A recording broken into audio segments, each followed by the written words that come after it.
Bonjour, je vous retrouve aujourd'hui avec une nouvelle page pour la fée du scrap. Alors aujourd'hui, durant tout le mois de mai, nous allons scraper, entre autres choses, les tampons en eau montée de la fée du scrap, tous les monogrammes. Moi j'ai la lettre M ici.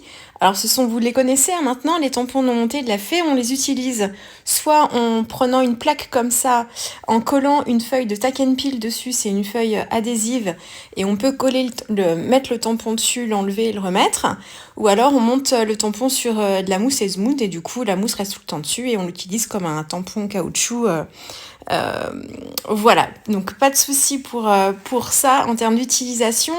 Et là, je vais vous montrer, alors je vous en ai parlé rapidement, lors de ma vidéo de ce week-end pour le scrapbooking day, je vous expliquais par oral, sans vidéo vraiment, comment je faisais pour ne découper qu'une seule partie de ce die là qui est double. Vous avez une petite ligne pointillée qui vous permet en fait de couper votre découpe, mais du coup vous avez juste un tout petit bout. Et moi je voulais vraiment une feuille, donc en fait ce que je fais, je colle un papier brouillon sur la partie que je veux pas découper, et avec un petit masking tape en fait je le fixe comme ça, et ensuite je mets mon die que je veux découper sur le bord de ma feuille, et je passe le bord de ma feuille dans la Big Shot, mais surtout je ne force pas, c'est-à-dire que je passe, là vous avez vu mon geste, vous ferez marche arrière, je mouline, et dès que je sens que ça bloque un peu, j'appuie un tout petit peu, mais je relâche, et je fais ça plusieurs fois. Donc il faut vraiment pas le passer entièrement dans la Big Shot, mais vraiment un tout petit peu pour que juste le bord du die se découpe, et du coup que l'autre, en fait, vous allez juste avoir les petits pointillés qui vont peut-être s'imprimer, comme si c'était embossé, mais autrement, vous n'avez pas du tout l'autre partie du die qui se découpe. Et moi là, je suis sur un papier 300 grammes, donc c'est un papier assez épais, et du coup, il n'y a pas de risque que ça se découpe derrière. Donc voilà, pour la petite astuce. Ensuite, pour le fond, alors vous allez voir vraiment mon processus créatif, comment ça se fait dans ma tête. Enfin, dans ma tête, et comment ça se construit après sur la page. Je partais sur cette idée-là, de faire une tâche comme ça et de travailler avec moi. Alors le monogramme, je l'ai colorisé en bleu, mais ça m'allait pas du tout. Donc je l'ai juste gardé pour voir un peu la taille que ça faisait, mais je comptais bien changer cette idée-là et faire d'autres couleurs.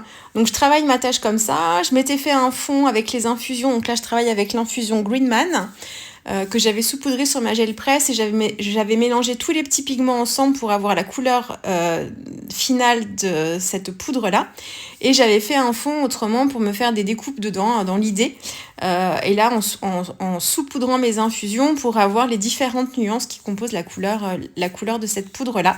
Donc c'est Greenman, oui. Donc j'étais partie là-dessus. Donc ma tâche, donc j'ai mis ça sur ma gel presse, que j'ai en fait ensuite repositionné de façon très aléatoire sur mon fond, et j'imaginais faire ma page comme ça.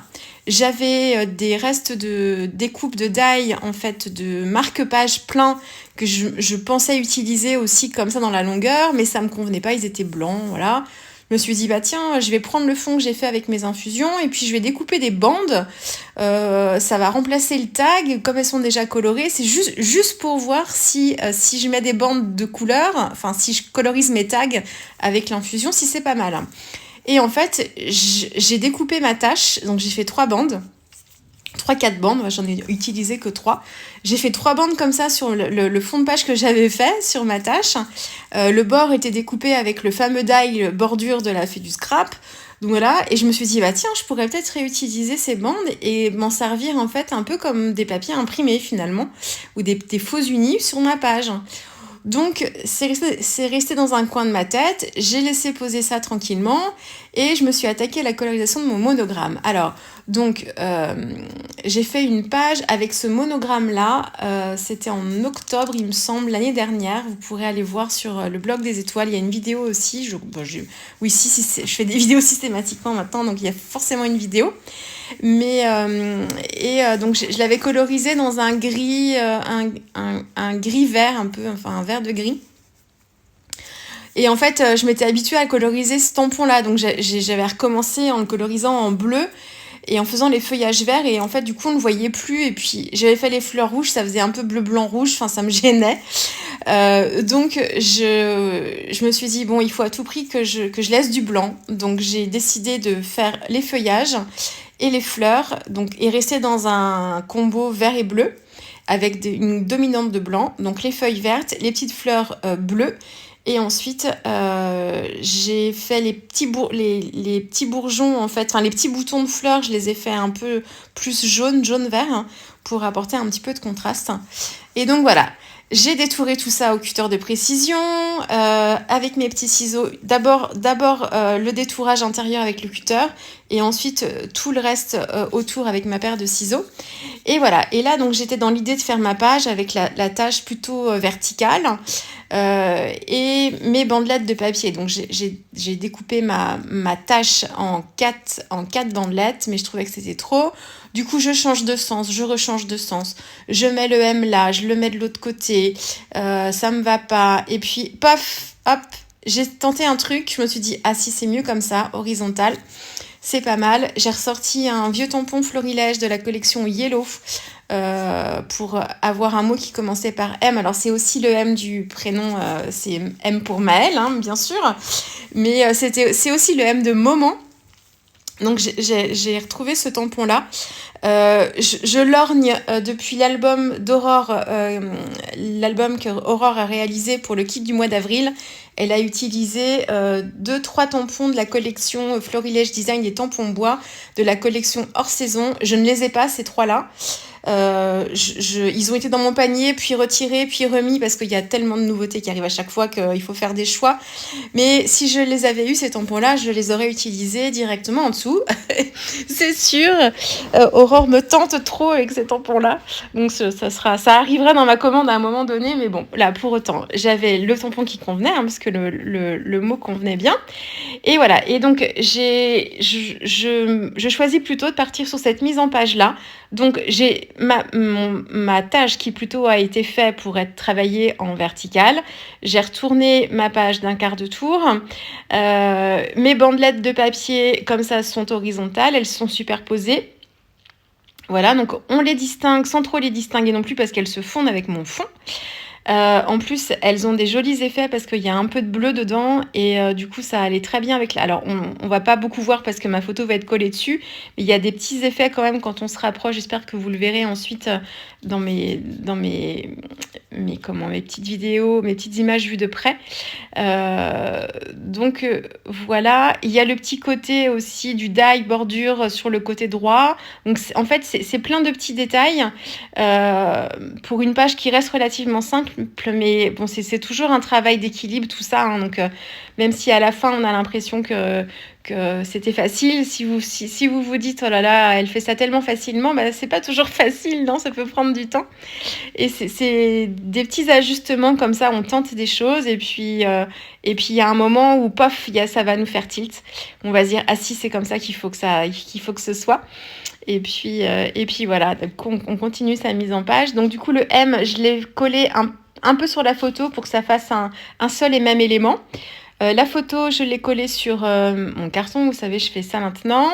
Et puis, donc le mot moment, je l'ai tamponné en dessous, c'est pour compléter mon titre. Là, l'élément central, hormis la photo, c'est vraiment le monogramme que je voulais mettre en valeur. Et le tampon moment, en fait, le moment qui était en motif plein, était tamponné sur une partie de la tâche qui était assez foncée, donc on ne le voyait pas beaucoup. Donc j'ai retamponné le tampon en me concentrant juste sur le moment et j'ai détouré pour me créer vraiment un titre, un complément de titre. Et ensuite, j'ai utilisé un tampon bois de la collection Florilège hors saison, que j'ai tamponné 3 fois, je crois. Et ensuite, je les ai utilisés les 3, mais en ne prenant que certaines parties des feuilles. En fait, je l'ai un peu... dépioté pour qu'on ait l'impression d'avoir plusieurs tampons, en fait, qu'on n'ait pas toujours le même motif répété. Et j'ai complété ma mise en page comme ça.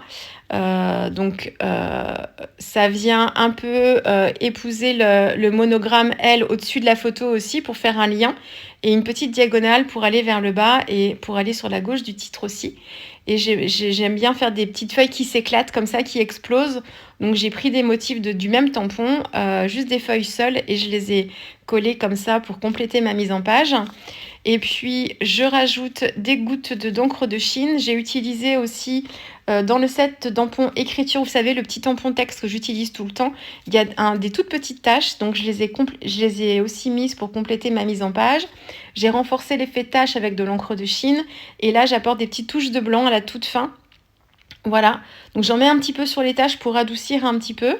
Et je complète comme ça le long de mes feuilles pour donner un petit peu de lien aussi sur la page. Et voilà, et j'ai fait un petit trait de crayon tout autour de ma page, comme d'habitude, pour recentrer un peu le regard sur la composition. Et puis voilà, avec une photo de mon petit chat qui jouait au modèle. Voilà, comme quoi on peut aussi scraper des feuilles et des feuillages et des fleurs avec un garçon, ça ne pose aucun problème. Voilà, voilà. J'espère que cette vidéo vous aura plu. N'hésitez pas à me laisser des petits commentaires en dessous si vous avez des questions. N'hésitez pas aussi, j'y répondrai avec grand plaisir. Et puis tous les articles, les produits utilisés dans cette page seront sur l'article du blog, sur le blog des œuvres de la fée du scrap. Et puis voilà, et je vous dis à très vite avec une prochaine vidéo pour la fée. Au revoir.